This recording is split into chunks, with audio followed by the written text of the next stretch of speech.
kelas, melihat pembelajaran Ibu bagaimana. Dan hari ini Bu, kita akan melakukan apa yang namanya pasca observasi.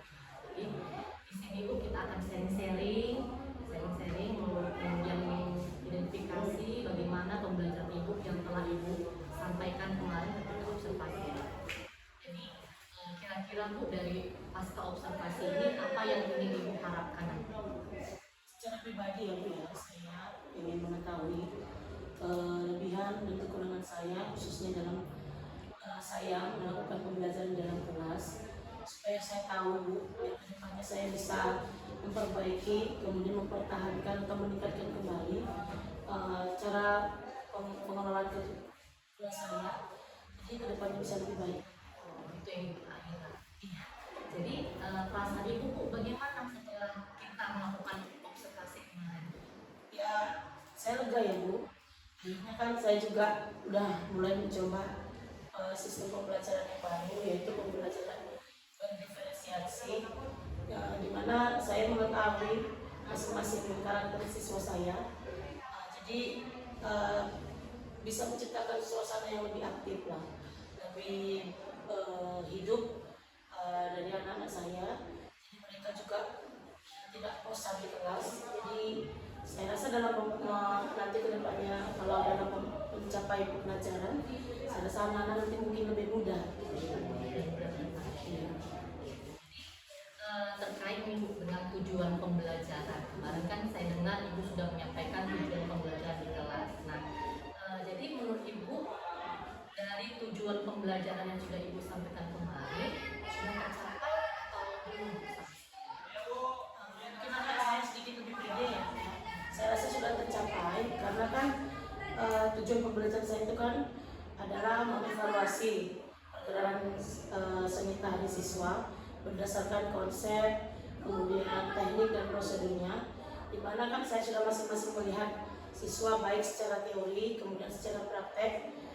Saya rasa mereka sudah memahaminya gitu, karena mereka ketika praktek juga mereka paham apa yang harus dilakukan, dan ketika teori juga mereka sudah tahu apa yang harus disampaikan dan apa yang harus dimengerti. Ketika Ibu sudah lihat ditambah tugas Iya, ya, saya dengar iya, kemarin Ibu ada ngasihkan iya, tugas yang ya. terakhir kemarin ya saya kasih. Oke, jadi kita mau mengidentifikasi lah pembelajaran kemarin. Nah, jadi kira-kira dari gambaran Ibu, ada nggak kelebihan dan kekurangan dari proses pembelajaran yang sudah Ibu laksanakan kemarin? Sebagai manusia saya pasti punya kelebihan ya Bu, kemudian pasti juga ada kekurangan. Kalau kelebihan saya merasa saya ketika mengelola kelas, saya bisa menguasai kelas, kemudian saya membuat kelas hidup, siswa tertarik dengan apa yang saya sampaikan, kelas tidak monoton, tidak membosankan kan, seperti itu. Jadi suasana anak-anak itu happy kalau saya yang ngajar gitu, menurut saya.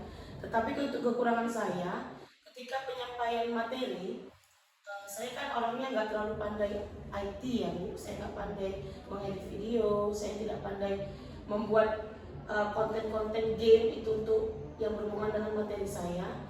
Jadi saya banyak ambil punya orang, kemudian saya ambil YouTube. Jadi itu jauh kekurangan saya. Jadi kalau seandainya saya bisa lebih pandai IT, saya rasa materi saya lebih beragam.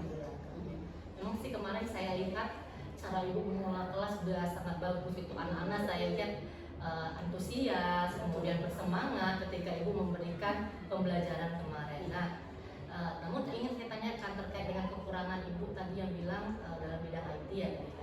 Jadi langkah-langkah apa Bu yang akan Ibu lakukan agar kekurangan tadi itu bisa segera diganti? Saya pasti harus ikut pelatihan ya Bu, banyak belajar lagi, kemudian banyak sharing-sharing sama teman yang pandai yang jago IT. Kemudian saya ikut pelatihan-pelatihan baik secara mandiri, kemudian yang dikirim dari sekolah. Pokoknya kalau memang nanti ke depannya ada pelatihan-pelatihan khususnya untuk pengelolaan IT, saya usahakan saya harus ikut. Iya, itu maksudnya kan. Jadi kapan Bu rencananya Ibu akan memulai pelatihan-pelatihan yang terkait dengan IT tadi? Kalau bisa secepatnya ya Bu, cuman kalau rentang waktu itu 6 bulan ke depan ini saya harusnya udah jago tuh. Jadi apa segala macam. Jadi saya harap 6 bulan ke depan lain yang saya apakan, karena kan lebih cepat kan, lebih banyak ilmu yang bisa saya dapat. Keren Bu, semangat kayaknya. Sepertinya semangat sekali untuk melakukan pengembangan diri ya. Iya, Jadi betul. kalau boleh tahu siapa orang yang menjadi inspirasi Ibu dalam melakukan pengembangan diri selama ini?